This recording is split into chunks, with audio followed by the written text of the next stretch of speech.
मूर्ख गधा। एक समय की बात है, किसी कस्बे में एक धोबी रहता था। एक रात जब वह सो रहा था, एक चोर उसके घर के पिछवाड़े में आ घुसा।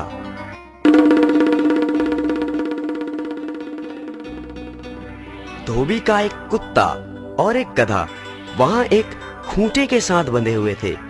चोर को देखकर गधा कुत्ते से बोला, कुत्ते भाई, देखो चोर घर में घुस आया है और तुम भौंक नहीं रहे हो। क्या ये तुम्हारा फर्ज नहीं कि तुम भौंक कर मालिक को जगाओ?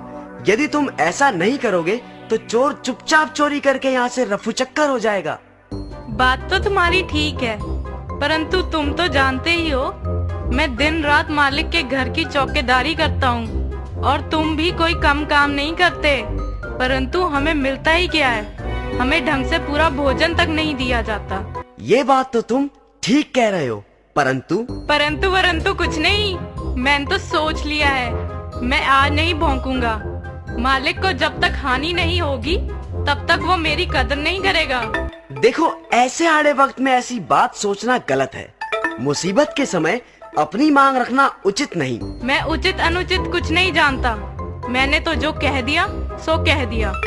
ऐसे मालिक का भी क्या करना जो अपने काम से ही काम रखे, लेकिन हमारा ध्यान बिल्कुल ना करे। गधे को गुस्सा आ गया।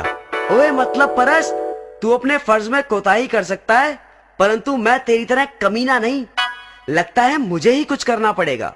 और गधा जोर जोर से रैंकने लगा। गहरी नींद में सोए हुए धोबी की नींद गधे के रैंकने की आवाज से खुल गई। वो गुस्से से बिस्तर से उठा और जाकर लाठी से गधे को जोर जोर से पीटने लगा। पिटाई इतनी बुरी तरह से हुई कि कमजोर गधे ने वहीं अपने प्राण त्याग दिए। तो बच्चों, समझे कुछ?